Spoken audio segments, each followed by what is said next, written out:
नमस्कार दोस्तों। आज जो है मैं एक बहुत इंपॉर्टेंट विषय पे जो हाई कोर्ट में एक एडवोकेट है, एडवोकेट शिखा राजदा, उनसे मैं डिस्कस करने जा रहा हूँ।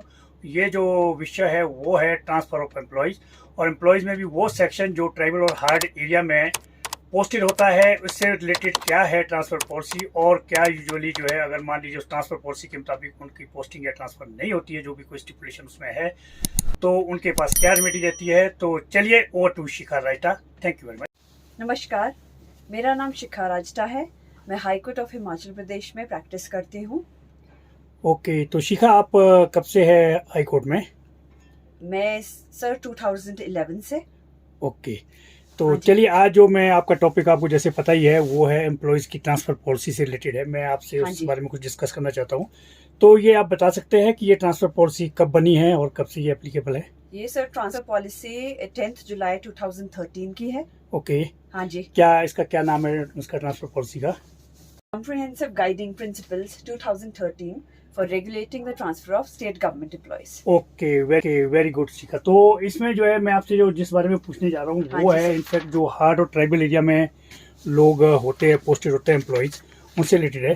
जी तो सर। उस बारे में इस पॉलिसी में है कोई प्रोविज़न? प्रोविजंस है सर अंडर क्लॉज 12। ओके, तो उसमें क्या क्लॉज है? 12 आपका है posting of employees in hard difficult remote hard areas. Okay, हाँ जी सर। तो उसमें वहाँ कितना टेन्योर है इनके लिए जो है वहाँ पे रखा हुआ है? 2 winters and 3 summers। अच्छा, हाँ ओके। जी। तो उनको जो है जो जिस एम्प्लॉय की एक बारी ट्रांसफर होती है, तो आपका कहने का मतलब कि वहाँ 2 विंटर और 3 समर उनको पूरा हाँ करनी। जी। हाँ जी। फिर उसके बाद क्या है इसमें प्रोविजन? जब वो टेन्योर अपना कंप्लीट कर लेते हैं तो एम्प्लॉयज अपने चॉइस ऑफ पोस्टिंग के लिए रिप्रेजेंटेशन के थ्रू आप वो कर सकते हैं। ओके, हाँ जी। तो उसमें क्या उनको देना होता है?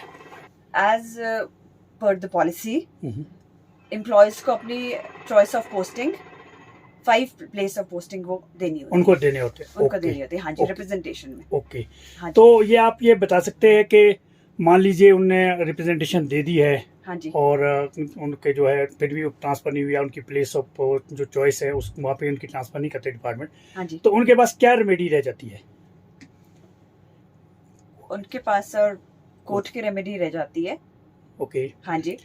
तो आपने इस बारे में जो कोर्ट्स का यूजुअली क्या रवैया रहता है, क्या कोर्ट से क्या डायरेक्शंस होती है? कोर्ट्स की डायरेक्शंस यही रहती है सर कि जब उनका नॉर्मल टेन्योर किसी एम्प्लॉय का पूरा हो जाता है in the present place of posting, तो they can't be kept in hard areas. Okay, हाँ जी। जब वो टेन्योर कंप्लीट हो जाता है तो आपको उनको चॉइस ऑफ पोस्टिंग पे उनकी ट्रांसफर करनी पड़ती है। ओके। तो हाँ जी। यूजुअली जो है कोर्ट ऐसे जैसे केस में जब आप कभी कोई कोर्ट में किसी एम्प्लॉय का केस टेकअप करते हैं, हाँ जी। पिटीशन फाइल करते हैं, हाँ जी। तो कोर्ट उसमें क्या डायरेक्शन देती है? उसमें डायरेक्शंस दी जाती है सर स्टेट गवर्नमेंट को। स्टेट गवर्नमेंट को डायरेक्शंस दी जाती है। कोर्ट स्टेट गवर्नमेंट को डायरेक्शंस देता है ओके, कि उनको अपनी चॉइस ऑफ पोस्टिंग पे वो ट्रांसफर उनकी की जाए। ओके। हाँ जी। मान लीजिए कि कभी ऐसी भी सिचुएशन होती होगी कि उनको चॉइस प्लेस ऑफ पोस्टिंग दे दी, हाँ जी। लेकिन तो क्या उनको इमीडिएटली लीव करते हैं या उनका रिलीवर का वेट करना पड़ता है तब रिलीव होते हैं? उनका रिलीवर का सब वेट करना पड़ता है। वो कोर्ट के थ्रू आपको स्टेट गवर्नमेंट को कंप्लाइंस करना पड़ेगा जो भी डायरेक्शंस हाई कोर्ट ने पास की है। ओके, हाँ जी। वो उनको ऑर्डर का कंप्लाइंस करना पड़ेगा स्टेट गवर्नमेंट को। ओके। तो यूजुअली जो है कोर्ट कितना टाइम पीरियड देते हैं स्टेट गवर्नमेंट को कंप्लाई करने के लिए? यूजुअली हाई कोर्ट 15 डेज का टाइम देती है स्टेट गवर्नमेंट को उस ऑर्डर को कंप्लाई करने के लिए।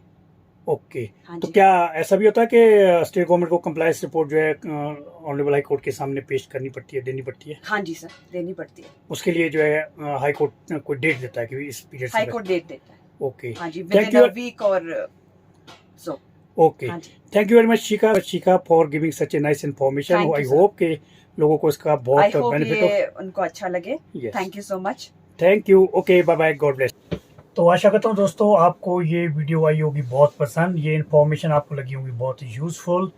तो आप काइंडली जो है इस लिंक को सेव कर लें फॉर फ्यूचर रेफरेंस के लिए, और इसे ज़्यादा से ज़्यादा शेयर करें अपने फ्रेंड सर्कल में, और सब्सक्राइब करें और अपना फीडबैक दें, कमेंट लिखें नीचे। और काइंडली मुझे ये सजेशन है कि मुझे इसके ऊपर जो है पार्ट 2 भी लाना चाहिए, जिसमें मैं डिस्कस करूँगा एंटायर जो है पॉलिसी है रिलेटेड टू ट्रांसफ़र, और वो किन जजमेंटों के बेसिस पे बनी है। उन जजमेंटों का भी मैं हवाला दूंगा कि उन जजमेंटों को कितना इसमें फॉलो किया गया है या नहीं किया गया है, वो सारा मैं डिटेल में बनाऊंगा। वो मैं तभी करूंगा यदि आप लोग कमेंट में लिखेंगे कि yes I should go for the part 2। Thank you very much and God bless you all.